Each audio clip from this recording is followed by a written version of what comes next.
lots of weird things happen to kids all the time, all around the world, every day. I have something to show for it, like that. Is that because you're just not interested, or? Yeah, kind of not interested. I don't really like the pursuit of it. Like what it the takes whole process, to auditions, exactly. I don't like being on the circuit. Just occasionally act when it comes up. Yeah, if it comes up, if it's a cool, neat little gig or something like that, yeah, sure. But like I said, I don't pursue it in any kind of any way. Like I don't have agents anymore and things like that. Is that because Macaulay Culkin, the beloved child star from Home Alone, is stepping into the spotlight once again, but this time with a chilling revelation. But what does he know exactly? It just all happened, and I didn't even think. I thought this is life, I guess. Isn't this normal? So Culkin is bravely standing up and exposing the sinister agenda of Hollywood elites, including none other than Oprah Winfrey and her notorious circle. After a while, it became, like I said, a job, and it was, I never chose the projects. But there is more to the story than meets the eyes. What dark secrets from his Hollywood past is Culkin finally ready to share? It's kind of just it's what you do. Right. It's in the same way that kids go to school or something like that. You fall into a routine to a certain extent. And how deep does Oprah's involvement with figures like John of God, Harvey Weinstein, and Diddy go? So I think this is a watershed moment. And if we make this just about Harvey Weinstein, then we will have lost this moment. I think this is a moment where no matter... And could these revelations unveil a disturbing network preying on vulnerable victims? It was something I just needed to do for myself. And I did it, and I feel like I'm a stronger person for it. And so now I feel like I'm more equipped to do what I want to do, which is... Buckle up, because this expose will leave you questioning everything you thought you knew about the entertainment industry's most powerful players. I did. I got really mad at him. I was like, I don't care how many Oscars you have or whatever. And what are you biting a 9-year-old? What the heck's wrong with you? After staying out of the spotlight for a long time, Culkin came back with a fierce determination, ready to spill the dark secrets of Hollywood. His shocking revelations about the industry's shady side, especially involving Oprah, have shaken up anyone paying attention, exposing the sinister underbelly of Tinseltown. Yeah, pretty Lots much. of weird things happen to kids. Yeah, man, But I'm I not got some money out of it. Look, I'm not working the diamond mines. I'm not a child soldier. You know what I mean? Yeah. I came out the other end, and I have something to show for it. The food sucks, the wine's terrible, and the women are ugly. But otherwise, it's fantastic. Yeah. No, it's it was an agreeable lifestyle. I had a bunch of friends out there. They were always asking me, when are you going to move to Paris and when are you going to learn French? Despite her public persona as a benevolent media mogul, Oprah has been linked to shady figures like John of God, Harvey Weinstein, and Diddy. Rumors suggest she may have even helped these predators find their victims. The truth behind these allegations could shake the foundations of Hollywood and beyond, revealing a network of corruption and exploitation that has long been hidden from the public eye. Culkin has blown the whistle on the entertainment industry elite to reveal that Hollywood studio executives are bloodthirsty Satanists. Adding to the mounting anticipation, Culkin isn't alone in his crusade. Fellow former child stars Elijah Wood and Cory Feldman have also stepped forward, backing his claims and sharing their own harrowing experiences. During an interview, Elijah spilled tea on a really serious matter going on in the industry. He said, clearly something major was going on in Hollywood. It was all organized. There are a lot of vipers in this industry, people who only have their own interests in mind. There is darkness in the underbelly. If you can imagine it, it's probably happened. Following Elijah's lead, Cory Feldman, another former child star, stepped up and exposed the abuse and exploitation he and his peers suffered. I'm saying that there are people that were the people that did this to both me and Cory that are still working, they're still out there, and they're some of the richest, most powerful people in this business. The idea of freedom shook up the entertainment industry last year, grabbing everyone's attention and sparking discussions far beyond box office stats. But what's really turning heads is the unexpected comeback of beloved child star Macaulay Culkin, famous for his role in Home Alone. In an alleged interview, Culkin has dropped some bombshells that have everyone reeling. He reached out to me because a lot of things were happening, big and fast with me. And I think he identified. So it all started when an article was published. According to that unverified article making the rounds, Culkin claimed that these powerful figures are involved in some seriously messed up rituals with young actors. The headline, Macaulay Culkin, Satanic Elites. Do the unthinkable to young ones during rituals is both shocking and unsettling. The article claims that Culkin accused ruthless studio executives of being horrific individuals who perform terrifying rituals on young actors. These allegations are straight out of a dark Hollywood thriller, painting a deeply disturbing picture of supposed practices involving these figures. Did people treat you differently? I mean, yeah. I mean, I'm always treated differently. Yeah. I mean, whether I like it or not. In December 2017, several unreliable websites published articles claiming that former child actor Macaulay Culkin stated in a radio interview that Hollywood is dominated by satanic pedophiles who ritually murder children. One version of the story appeared on sites like Your Newswire, Neon Nettle, and News Punch, known for creating sensationalized and false content. The material has since been replicated by other fake news websites. Hollywood executives are described as bloodthirsty Satanists who ritually aid children in the industry, according to Macaulay Culkin. He claims he survived because he was a smart, suspicious kid and became too famous to be killed like some of the other kids. Culkin stated, "You learn early to recognize which of them want to A you and which have even darker tastes." He explained that the worst of them wear shoes made from the skin of children that they ritually murdered. Speaking on a radio show in Paris, France, Culkin remarked, "Have you seen leather products made from human skin? It has a very unusual, distinctive look. I learned at a young age to identify it." Moreover, in a controversial article on News Punch attributed to Alan Smithy, it was claimed that Macaulay Culkin revealed in a radio interview that Hollywood is controlled by satanic pedophiles. Culkin alleged that at the age of 11, a Hollywood executive tried to get him addicted to crack cocaine and boasted that his custom-made leather shoes were crafted from the skin of deceased child star Heather O'Rourke. These explosive allegations reportedly surfaced in French media, including Les Echos, but all related reports were swiftly removed within an hour of being published online. The claims made by Your Newswire, Neon Nettle, and News Punch regarding Macaulay Culkin's alleged statements in a French radio interview about Hollywood executives being satanic P who M children and use their skin for products are entirely fabricated. Additionally, the piece mentions that the worst of these individuals even go as far as using human skin to make shoes. However, there is no credible evidence or record of such an interview taking place, nor did any reputable French media outlet like Les Echos publish such a story. Guillaume Brossard from Hoaxbuster, a French-language fact-checking website, confirms that the screenshots and translations provided by these sites are likely falsified and poorly translated from English.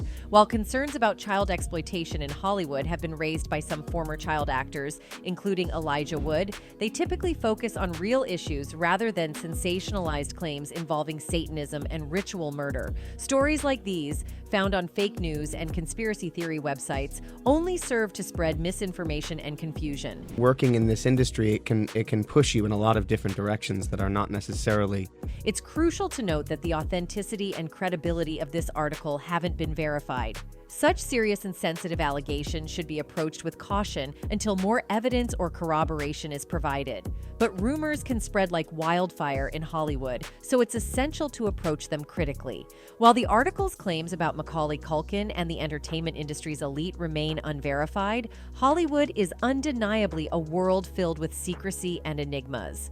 The saying "snitches get stitches" highlights the perceived risks of speaking out against powerful figures in the industry. If there's any truth to the article's allegations, it might explain why Culkin's career seemed to fade mysteriously. In Hollywood, dissenting voices often face significant consequences, making it tough for individuals to openly address alleged misconduct or dark practices. Culkin's rise to fame, with his unforgettable portrayal of Kevin McAllister in Home Alone, directed by Chris Columbus and written by John Hughes, is reminiscent of a Hollywood script itself. There's Home Alone, and she's like, huh? You wanna watch it? And I'm like, you wanna watch Home Alone with Macaulay Culkin, don't you? The movie's immense success turned Culkin into an overnight sensation at just 10 years old, capturing audiences' hearts worldwide. His fame skyrocketed, leading to global stardom, featuring in marketing campaigns, magazine covers, and attracting relentless paparazzi attention. His performance earned critical acclaim, resulting in a Golden Globe nomination and a Young Artist Award. While rumors circulate, it's vital to approach these claims with skepticism until verified by credible sources. Recognizing his potential, Hollywood producers cast Culkin in successful films like Uncle Buck, My Girl, and Home Alone. 2. Lost in New York. His charm extended to a Saturday morning cartoon show called Wish Kid and a memorable appearance in Michael Jackson's Black or White music video. Ready? Good, set, go. You cheater! Whoa! He cheats a lot. But he's fun. However, this success came at a personal cost. The industry's relentless pursuit of profit and fame often overlooked the well-being of child actors. Managed by his parents, Culkin's life revolved around work, interviews, and public engagements. Hollywood saw him as their golden goose, leading to an overwhelming workload for such a young actor. The pressure took its toll, proving challenging to handle in his early years, leaving him with limited opportunities for a normal childhood. And hurts himself. This is opening night. Yeah. And injures himself and can't do the rest of the run of the whole show. And apparently that was like the last acting gig he ever did, because it was quite embarrassing. As the 1990s progressed, Culkin's stardom began to fade. Despite his initial success with Home Alone, subsequent films like The Good Son, Getting Even with Dad, and Richie Rich failed to match previous acclaim. Critics began to question his acting abilities beyond his iconic role as Kevin McAllister. Entering adolescence, Culkin faced numerous career obstacles, including the pressures of fame, declining box office success, and limited roles. Attempting a comeback, Culkin took on riskier and more mature roles in films like The Pagemaster and Party Monster.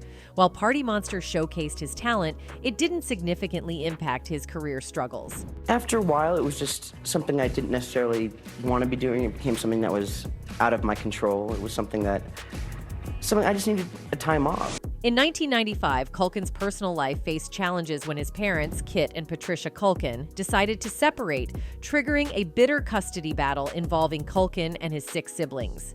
These personal upheavals compounded the difficulties he was already experiencing in his career, creating a challenging period both professionally and personally. Following the custody battle, Culkin's relationship with his father became strained after full custody was awarded to his mother. The highly publicized divorce and custody proceedings added further stress to the already difficult situation for the young actor. Upon turning 18, Culkin gained access to his substantial earnings, resulting in a significant financial windfall. However, the sudden wealth brought its own challenges. In a lighthearted interview with Ellen DeGeneres, he humorously remarked that he felt like someone else had worked hard to earn all the money, and he had simply inherited it like a windfall. At what age did you see your money? I didn't see it until I turned 18. You had I call it the slip of paper meeting, where they kind of pretty much put a number on a piece of paper and slide it across the table. As his fame waned, Culkin decided to step away from acting to seek a sense of normalcy and privacy. Escaping the constant scrutiny of Hollywood and the public eye, he aimed to be seen as just another person on the street, separate from his former child star image. Taking a break from the spotlight, Culkin explored various creative pursuits such as writing and music, seeking fulfillment beyond acting and Hollywood's expectations. In 2003, he made a guest appearance on the popular sitcom Will and Grace and returned to the big screen with the biographical drama Party Monster. While some critics praised his departure from previous roles, the movie failed to bring him back into the limelight. Despite his efforts to explore new avenues and projects, Culkin faced the challenges of moving beyond his iconic childhood roles and redefining himself as an adult actor. It was just, I lost the reason why I was doing it. And so I need to get reacquainted with my family. I hadn't spent time with my family. The journey to find his place outside the shadow of his former fame was both liberating and demanding, as Culkin continued to search for meaningful ways to express his talents beyond Hollywood's confines. Navigating the complexities of Hollywood and his life beyond, Macaulay Culkin found a way to embrace his association with the beloved character Kevin McAllister from Home Alone. Through playful parody and lighthearted humor in interviews and appearances, Culkin showed that he had come to terms with the significant impact the character had on his life and career. This endearing approach to his iconic role endeared him even more to his fans. To explore his creativity in unconventional ways, Culkin co-founded The Pizza Underground, a musical comedy project. In a whimsical twist, the band humorously parodied songs by the iconic band The Velvet Underground, incorporating pizza-themed names and lyrics into their performances.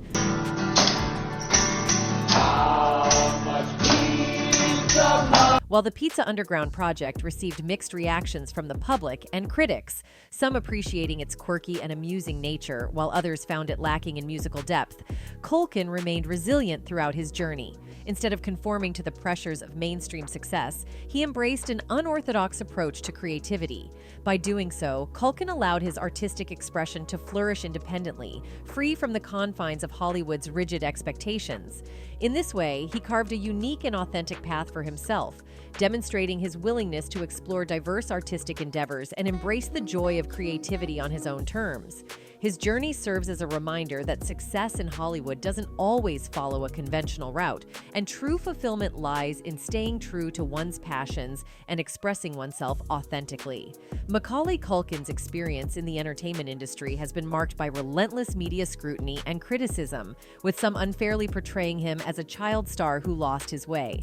However, this perspective fails to acknowledge the tremendous pressures and challenges that child actors face in Hollywood. The glitz and glamour of the industry can be enticing, but they also come with significant personal and emotional costs. The struggles experienced by young actors like Culkin reflect a system that often exploits and discards them once their star power diminishes. The harsh reality is that many child stars find it difficult to transition into adulthood and maintain the same level of success they experienced in their early years. Cory Feldman and Elijah Woods have also supported Culkin's stance. Recently, Cory Feldman has been outspoken about the ways Hollywood can exploit young talents with the help of their handlers. Over the past few months, numerous revelations have shed light on various aspects of Hollywood, including the misconduct of the elite and the exploitation of individuals, highlighted by a controversial film. As the industry's darker side becomes more exposed, additional revelations continue to emerge.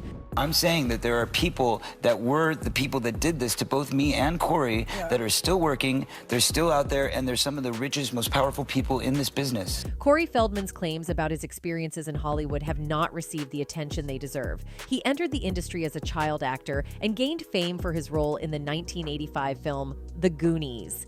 Unfortunately, like many young actors, Cory faced inappropriate behavior from individuals within the industry and from his own family.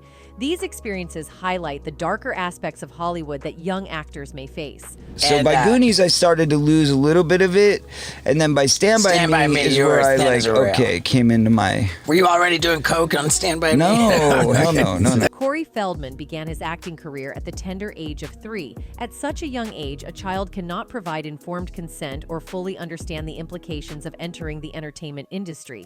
The responsibility often falls on the parents, and it is evident that Cory's mother was aware of the potential financial gains associated with her child's career. This early start in the industry profoundly shaped Cory's life, as he went on to face the challenges and darker aspects of Hollywood. Because my mom was doing it with somebody on the set of The Lost Boys. Okay. This hot little Asian woman who I was sitting there one night because I was like falling asleep and I was depressed. In 2013, Cory Feldman took a courageous step by releasing a memoir in which he detailed the mistreatment he and his co-star Corey Haim endured at the hands of powerful men in Hollywood. According to Feldman, these occurred when they were just 11 to 13 years old. His revelations shed light on the predatory behavior within the industry and the vulnerability of young actors, sparking conversations about the need for greater protections and accountability in Hollywood. I was like, oh, okay, well, she makes it sound so easy and harmless, I might as well. If my mom's doing it, how bad could it be, you know? Cory Feldman's revelations about the A&E he faced during his career, particularly during his childhood years, were not limited to his experiences in Hollywood. He also shared that his struggles with substance A in later life were, in part, a result of the trauma he endured during those difficult years. We did it, we had fun, it was like, you know, we were talking, we were sitting in this girl's apartment, she takes me out driving, she taught me how to drive a stick shift, high on cocaine for the... And during one of his interviews, he said, I can tell you that the #1 problem in Hollywood was and is and always will be pedophilia. Nobody talks about pedophilia. It's the big secret. Barbara Walters, renowned for her probing interviews, might have pushed the boundaries in a recently unearthed video clip from an October 2013 episode of The View. During the segment, the seasoned media personality delved into the sensitive topic of Cory Feldman's past experiences. Feldman had appeared on the show to discuss his memoir, Choreography. That's what, and that's what you were saying in your book. When you talk to parents, They don't want me here right now. Trust Cory. me. He further went on saying they would throw these parties where you'd walk in, and it would be mostly kids, and there would be a handful of adult men. They would also be at the film awards and children's charity functions.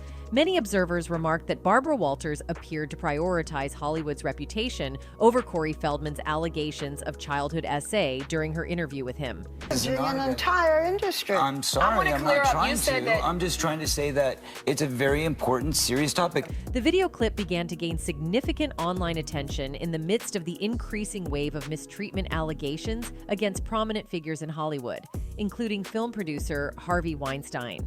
Other actors were also sharing their experiences of SA in the industry. Moreover, these days, Oprah Winfrey is also all over the news for the terrible things she's doing in the media business. The movie due to which everyone went frenzy is said to be linked with her because the film faced many hurdles upon its release. Many people suggest, as it involved a sensitive topic of CT, it can be possible Oprah has tried to stop its release. It's absolutely mind-boggling how Hollywood is seemingly going all out to give this movie the cold shoulder. The movie has seemingly reignited the spotlight on Hollywood, and it's raising eyebrows all around. One notable figure finding themselves under the magnifying glass is none other than Oprah Winfrey. You might remember her lavish $40 million contribution to the Oprah Winfrey Leadership Academy for Girls in South Africa, a school that comes equipped with some rather luxurious extras, including a yoga studio and beauty salon. If you now seize the opportunity, and that's why this is such a victory.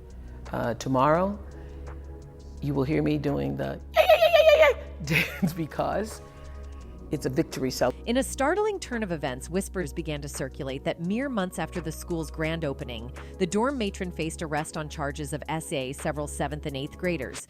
Oprah, it said, distanced herself from the situation, and there were murmurs of her pointing fingers at the school administration, alleging a cover-up and pledging to pursue justice to the fullest. These revelations have cast an unforgiving spotlight on the murkier aspects of philanthropic endeavors and have ignited concerns about how the industry deals with such grave issues. She said, I wanted to hire an independent team because my experience with child predators is that no one ever as just one child. The accused, tiny Virginia Macopo, was cleared of all 14 charges against her after a magistrate ruled that the case was unproven and the pupils' testimonies lacked corroboration. Macopo firmly maintains her innocence and claims that she was wrongfully ensnared in this conspiracy. The incident has raised questions about the reliability of the allegations and the need for a fair and comprehensive investigation. According to her, I do not know what steps I am going to take right now, but life for me for the past 3 years was nothing but hell, she told the Times of South Africa today. I have been struggling. This case has left me humiliated, broke, and unemployed. The 9 alleged victims were aged between 13 and 15 when they made their claims against Macopo, who was also accused of assaulting one of the teenagers as well as a fellow supervisor. Winfrey had called the allegations crushing, especially because of her own stated history OFCSA, and promised an overhaul of the school. She made her unhappiness with the verdict clear. Not only this, Oprah has been hit with serious charges of trafficking and enabling from well-known investors like Jeffrey Epstein, the S-offender, and Harvey Weinstein. Several famous people have come forward to accuse Oprah of covering up for Harvey Weinstein, and one of them is Rose McGowan. Oprah, according to Rose, made a mistake in selecting Russell Simmons and Harvey Weinstein as pals. Rose tweeted, I am glad more are seeing the ugly truth of Oprah. I wish she were real, but she isn't. From being pals with Weinstein to abandoning and destroying Russell Simmons' sick victims, she is about supporting a sick power structure for personal gain. She is as fake as they come. #Lizard. Another person who spoke against Oprah is singer Seal. He also accused Oprah of facilitating Jeffrey and Harvey. The nature of Oprah's allegedly purported relationship with Jeffrey Epstein is currently shrouded in a great deal of mystery. As can be seen from the conversation that has taken place online, many people are under the impression that Oprah was involved in Epstein's choice of victims. There was even the possibility that the Floridian residents who accused Oprah of being a part of an organization that dealt with human trafficking were right in their assertions. Later on, however, Oprah disproved all of these rumors that were circulating on Twitter, saying, "Just got a phone call that my name is trending," and being trolled for some awful fake thing. "It's not true. Haven't been raided or arrested," she wrote. "Just sanitizing and self-distancing with the rest of the world. Stay safe, everybody." Despite this, the mystery persisted when Oprah was associated with John of God, a Brazilian self-proclaimed medium who was previously convicted of a felony. John was caught after years of running a spiritual healing center in Brazil. He was later found guilty of abusing many women and sentenced to 63 years in jail for his crimes. When John appeared on Oprah Winfrey's show, and she traveled to Brazil to meet him before he was arrested, Oprah Winfrey claimed to have had a profound experience during their conversation. This is an interview I wasn't sure would ever happen. One of the most famous spiritual healers in the world rarely talks to anyone on camera. So there have been these rumors floating around for a while about Oprah supposedly not being so great for some up-and-coming actresses, like she's been messing with their heads or something, which was not liked by netizens. One of them wrote, "Oprah is one of the bad guys." Another one added, "Diddy had everything to do with Tupac's death, and I will believe that all my mortal life." That's it for today. See you in the next video. Until then, goodbye.